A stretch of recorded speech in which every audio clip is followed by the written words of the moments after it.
Saudara-saudariku terkasih, salam berkah dalam. Sudahkah kita memberi senyum hari ini? Rabu 13 Maret 2024. Kita awali permenungan kita hari ini dengan tanda kemenangan Kristus. Dalam nama Bapa dan Putra dan Roh Kudus. Amin. Permenungan kita diambil dari Injil Yohanes bab 5 ayat 17 sampai 30.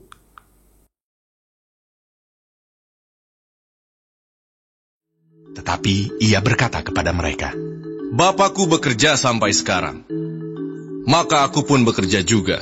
Sebab itu orang-orang Yahudi lebih berusaha lagi untuk membunuhnya, bukan saja karena ia meniadakan hari Sabat, tetapi juga karena ia mengatakan bahwa Allah adalah Bapanya sendiri, dan dengan demikian menyamakan dirinya dengan Allah. Maka Yesus menjawab mereka, katanya, Aku berkata kepadamu, sesungguhnya Anak tidak dapat mengerjakan sesuatu dari dirinya sendiri, jikalau tidak ia melihat Bapa mengerjakannya. Sebab apa yang dikerjakan Bapa, itu juga yang dikerjakan Anak. Sebab Bapa mengasihi Anak, dan ia menunjukkan kepadanya segala sesuatu yang dikerjakannya sendiri. Bahkan ia akan menunjukkan kepadanya pekerjaan-pekerjaan yang lebih besar lagi daripada pekerjaan-pekerjaan itu, sehingga kamu menjadi heran. Sebab sama seperti Bapa membangkitkan orang-orang mati dan menghidupkannya, demikian juga Anak menghidupkan barang siapa yang dikehendakinya. Bapa tidak menghakimi siapapun, melainkan telah menyerahkan penghakiman itu seluruhnya kepada Anak, supaya semua orang menghormati Anak sama seperti mereka menghormati Bapa. Barang siapa tidak menghormati Anak, ia juga tidak menghormati Bapa yang mengutus dia. Aku berkata kepadamu, sesungguhnya, barang siapa mendengar perkataanku dan percaya kepada Dia yang mengutus aku, ia mempunyai hidup yang kekal dan tidak turut dihukum. Sebab ia sudah pindah dari dalam maut ke dalam hidup. Aku berkata kepadamu, sesungguhnya saatnya akan tiba, dan sudah tiba, bahwa orang-orang mati akan mendengar suara Anak Allah, dan mereka yang mendengarnya akan hidup. Sebab sama seperti Bapa mempunyai hidup dalam dirinya sendiri, demikian juga diberikannya Anak mempunyai hidup dalam dirinya sendiri. Dan ia telah memberikan kuasa kepadanya untuk menghakimi, karena ia adalah Anak manusia. Janganlah kamu heran akan hal itu, sebab saatnya akan tiba, bahwa semua orang yang di dalam kuburan akan mendengar suaranya. Dan mereka yang telah berbuat baik akan keluar dan bangkit untuk hidup yang kekal, tetapi mereka yang telah berbuat jahat akan bangkit untuk dihukum. Aku tidak dapat berbuat apa-apa dari diriku sendiri. Aku menghakimi sesuai dengan apa yang aku dengar, dan penghakimanku adil. Sebab aku tidak menuruti kehendakku sendiri, melainkan kehendak Dia yang mengutus aku.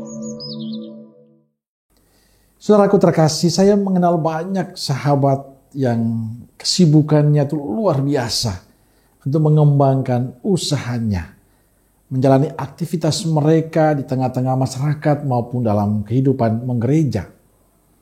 Mereka ke sana kemari membangun usahanya tanpa kenal lelah, tanpa kenal waktu. Mereka sibuk bekerja tapi juga sibuk melayani, menjalani aktivitas mereka dalam gereja. Mereka terus bekerja dan bekerja. Mereka terus berjuang agar usahanya terus berjalan dengan baik dan kehidupan rohaninya tertata dengan baik juga. Yang dilakukan sahabat-sahabatku ini selaras dengan apa yang Yesus katakan pada orang-orang Yahudi dalam Injil hari ini.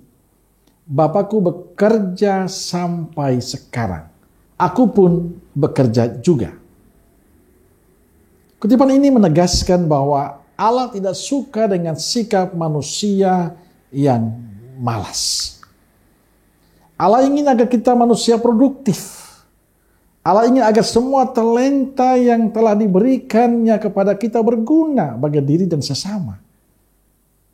Di bagian lain kitab suci juga mengatakan dengan tegas, janganlah makan mereka yang tidak bekerja. Itu artinya bekerja menjadi sesuatu yang sangat penting dilakukan oleh setiap manusia, oleh setiap kita. Karena Allah sendiri terus bekerja. Saudaraku terkasih, jika sampai hari ini dan seterusnya Allah tidak pernah berhenti bekerja, itu artinya Allah mengingatkan kita agar terus bergerak, terus bekerja dan menjadi pribadi yang berguna bagi sesama. Karena itu tinggalkanlah kemalasan dari hidup kita. Berusaha menjadi manusia yang produktif. Jujur, banyak dari kita yang termasuk golongan pemalas. Saya melihat banyak sekali orang yang membuang-buang waktu untuk sesuatu yang tidak penting. Orang lebih asik untuk menjalani sesuatu yang tidak menguntungkan diri dan sesamanya. Golongan yang hanya menyusahkan keluarga dan komunitas. Tapi omongannya besar, gayanya luar biasa. Yang seperti itulah yang ditegur oleh Yesus.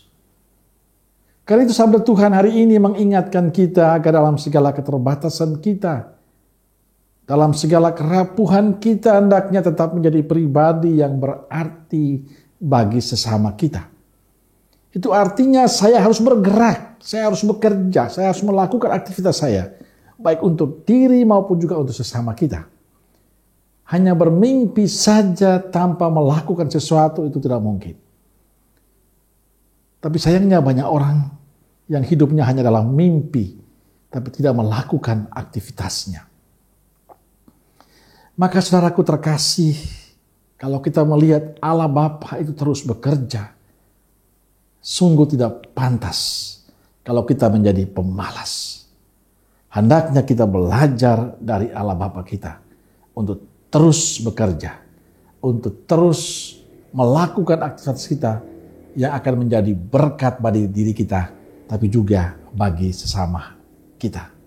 Selama masih ada kesempatan dan Tuhan memberikan talenta untuk kita, kembangkanlah itu untuk diri dan banyak orang. Amin. Semoga Allah yang Maha Kasih memberkati saudaraku sekalian, Bapa, Putra, dan Roh Kudus. Amin. Roh Kudus Nazaret, doakanlah kami. Amin. Berkah dalam.